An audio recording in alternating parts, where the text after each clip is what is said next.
एक नई वीडियो के साथ आज मैं फिर हाजिर हूं, आपका होस्ट दोस्त विक्रांत जोशी आपका स्वागत करता हूं मेरे रिव्यू मास्टर में। इसमें हम लेके आते हैं वर्ल्ड अफेयर्स और डिफेंस की दिन भर की टॉप खबरें। तो चलिए जान लेते हैं। सबसे पहले खबर की बात करेंगे हम लोग चंद्रयान 3 की। चंद्रयान 3 से जो हमारी अचीवमेंट आई है उससे अब चीन भी आकर्षित हो गया है। अरे ये क्या, हमारी टी शर्ट सामने आ गई। हाँ, चंद्रयान 3 की टी शर्ट हमारी बहुत पहले लॉन्च हो चुकी है। व्हाट्सएप नंबर दिया है, इसको बुक कराने के लिए आप व्हाट्सएप कर सकते हैं हमें। हाँ, तो हम बात कर रहे थे कि चीन हमारे चंद्रयान 3 मिशन के बाद बहुत ज्यादा आकर्षित हो गया है। आपको पता है कि ग्लोबल टाइम्स, जो कि चीन का या आप कहेंगे चीनी सरकार का एक मुखपत्र है, माउथपीस है, उसमें एक आर्टिकल निकलकर सामने आया जिससे कि क्लियर हो रहा है कि चीन भारत की जो एक्सपीरियंस है, भारत के पास जो डेटा है उसका इस्तेमाल करना चाहता है और स्पेस एक्सप्लोरेशन में उसका इस्तेमाल करना चाहता है। निसंदेह चीन के पास हमसे ज़्यादा कैपेबिलिटी है स्पेस एक्सप्लोरेशन की बात करें तो। साथ ही साथ वो भी मून पर उतर चुका है, सॉफ्ट लैंडिंग कर चुका है, वो तो वहां पर बीज भी उगा चुका है। उनका जो रोवर था वो कुछ 146 किलो का था, हमारा जो रोवर है वो लगभग 26 किलो का है। उनके पास डायरेक्ट मून पर पहुंचने की कैपेबिलिटी है, हमारे पास पृथ्वी के चारों ओर लगा के उस गति का इस्तेमाल करने के बाद मून पर पहुंचने की कैपेबिलिटी है। पर सॉफ्ट लैंडिंग की टेक्नोलॉजी तो कुछ एक ही तरह है, उनके पास भी सॉफ्ट लैंडिंग करने का काबिलियत है, हमारे पास भी काबिलियत है। पर एक चीज है जो कि चीन को बहुत ज्यादा खटकती है। चीन को यह खटकती है कि भारत की कैपेबिलिटी का इस्तेमाल विश्व के अन्य देश तो कर लेंगे पर चीन नहीं कर पाएगा, क्योंकि चीन के साथ भारत की स्थिति सही नहीं है अभी। तो इसके लिए चीन के इस आर्टिकल में यह कहा गया है कि भारत, जो कि इतनी अच्छी टेक्नोलॉजी रखता है, वो चीन के साथ आगे कोऑपरेशन कर सकता है। स्पेस एक्सप्लोरेशन में वो अपना भौकाल टाइट करते हुए, इस आर्टिकल में भौकाल टाइट करते हुए ये कहते हैं कि चीन की मदद या चीन के साथ भारत अगर जाएगा स्पेस एक्सप्लोरेशन में तो भारत को भी बहुत ज़्यादा फायदा होगा। साथ ही साथ वो अपनी काबिलियत भी गिनवाते हैं और ये भी बताते हैं कि किस तरह से वो मून पर गए और उनके पास ज़्यादा कैपेबिलिटी है।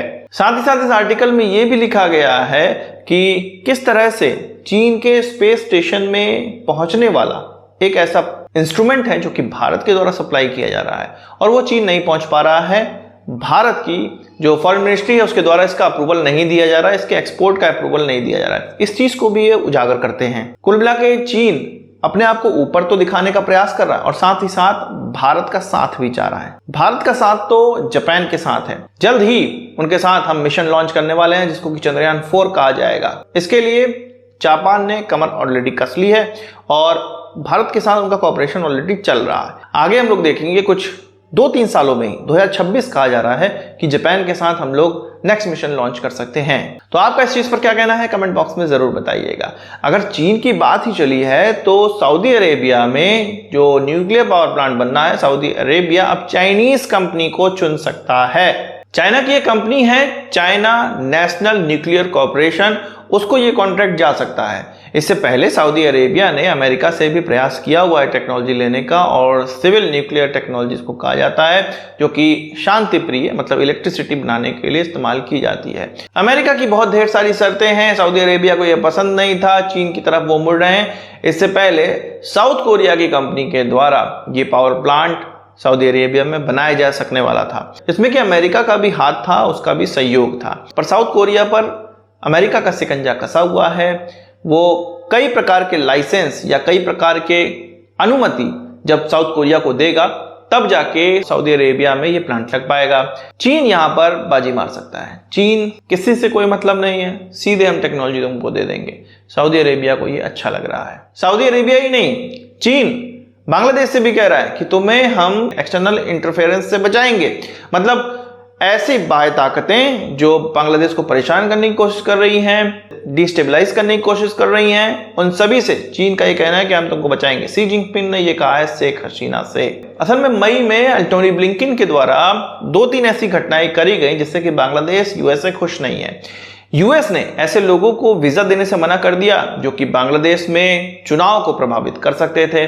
साथ ही साथ वहां की जो रैपिड एक्शन फोर्सेस है, जिसके द्वारा टेररिस्टों पे धावा बोला जाता है, उनके कुछ लोगों को भी वीजा देने से मना कर दिया था, जिससे कि बांग्लादेश नाखुश है। और यूएस ने यह कहा था कि इन सभी लोगों को वीजा इसलिए नहीं दिया जा रहा है क्योंकि ये बांग्लादेश के अंदर चुनावों को प्रभावित कर सकते हैं। साथ ही साथ अमेरिका के द्वारा यह भी कहा गया था वो किसी भी देश में सरकारों को बदल सकते हैं, परिवर्तित कर सकते हैं, जिससे कि बांग्लादेश को ये सारी चीजें अच्छी नहीं लगी। इसीलिए वो यूएस से अब थोड़े तने हुए रह रहे हैं, जिसका कि इस्तेमाल चीन करना चाहता है और चीन उनसे कह रहा है कि तुम घबराओ नहीं, हम सब कुछ कर देंगे, तुमको कोई भी बाह्य हस्तक्षेप होंगे हम नहीं आने देंगे। चीन की यही तो कैपेबिलिटी है, चीन की यहीं पर ताकत आती है। वो ऐसे लोगों को खोजता है जो भारत से परेशान है, जो भारत के विरोधी हैं, जो अमेरिका के विरोधी हैं, जो वेस्टर्न कंट्रीज के विरोधी हैं, उनको धीरे धीरे अपने खेमे में जोड़ता चला जाता है, कर्ज देता है, फंसाता है। कहीं ना कहीं चीन की रणनीति अपने लिए तो बहुत बेहतर है। बात करते हैं डिफेंस एक्विजिशन काउंसिल की। 3-4 ऐसे प्रोजेक्ट हैं जिनको की मंजूरी दे दी गई है। ये बड़े प्रोजेक्ट थे और इनमें लगभग 7800 करोड़ रुपए लगने वाले हैं और इसमें इंडिजिनस सामानों का इस्तेमाल किया जाएगा। इसमें बहुत महत्वपूर्ण जो प्रोजेक्ट है वो हमारे MI-17 हेलीकॉप्टर्स हैं, जिनमें की EW सूट मतलब इलेक्ट्रॉनिक वॉरफेयर सूट लगना है, जो कि BEL के द्वारा बनाया जाता है। ये सबसे ज्यादा महत्वपूर्ण है। इसके अलावा हमारे रोमियो हेलीकॉप्टर जो कि अमेरिका से आने, उसके लिए हथियारों को भी मंजूरी दी गई है। अमेरिका से हम वो हथियार खरीद सकेंगे। इसके अलावा छोटे मोटे और भी बहुत से कॉन्ट्रैक्टों को या प्रोजेक्ट्स को अनुमति दे दी गई है डिफेंस एक्विजिशन काउंसिल के द्वारा। बात करते हैं पेरू और भारत के रिश्तों की। पेरू के एम्बेसडर का माजागाओ डॉक लिमिटेड का दौरा हुआ। इस दौरे में वो ये चेक करना चाहते हैं कि कौन से वॉरशिप उनके काम आ सकते हैं। आगे चल के लगभग क्लियर है कि पेरू हमें कोई ऐसे कॉन्ट्रैक्ट देगा, वॉरशिप के कॉन्ट्रैक्ट देगा जो कि माजागाओ डॉक लिमिटेड या भारत के द्वारा बनाए जाएंगे। इसीलिए ये दौरा हुआ है और आगे चल के धीरे धीरे हम लोग देखेंगे कोई ना कोई न्यूज निकलकर सामने आ ही जाएगी। वॉरशिप्स की बात ही चली है तो हिंदुस्तान शिपयार्ड लिमिटेड की बात कर लेते हैं। एक कॉन्ट्रैक्ट साइनिंग हो गई है हिंदुस्तान शिपयार्ड लिमिटेड के बीच में। 5 फ्लीट सपोर्ट वेसल देने हैं। इसकी पहले भी मैंने आपको खबर बता दी थी। ये कुछ 19,000 करोड़ रुपए का प्रोजेक्ट है, जिसमें कि 5 44,000 टन डिस्प्लेसमेंट वाले fleet support vessel Hindustan shipyard limited द्वारा बनाने हैं, जिसका कि इस्तेमाल रसद सामग्री, ट्रूप्स, हथियार ये सब पहुंचाने के लिए किसी शिप पे जो कि बीच समंदर में होती है इस्तेमाल किया जाता है। तो आज की इस वीडियो के बस इतना ही। हमारी मर्चेंडाइज जरूर चेक करिएगा। इसमें तेजस वाले, रफेल वाले, SU-30 वाले सारे टी-शर्ट्स मौजूद हैं। साथ ही साथ आपको पैरा SF वाला भी टी-शर्ट्स मिल जाएगा। छोटा लोगो है, बेहतरीन लोगो है। दाम इतना सस्ता कि आपको आश्चर्य होगा। 350 रुपए, 360, 370 आराम से आपको मिलेंगे। व्हाट्सएप करिए, चेक करिए, पूछिए कैसे बुक करना है। आज की इस वीडियो के लिए बस इतना ही। आशा करता हूँ वीडियो पसंद आया होगा। इसको बड़ा थम्स अप देंगे। इस वीडियो से संबंधित सवाल सुझाव कमेंट बॉक्स में लाइएगा और यदि आपने हमारे चैनल सब्सक्राइब नहीं किया उसे भी कर लीजिए, क्योंकि हम इस प्रकार की वीडियो लाते रहते हैं। नमस्कार, थैंक यू, जय हिंद।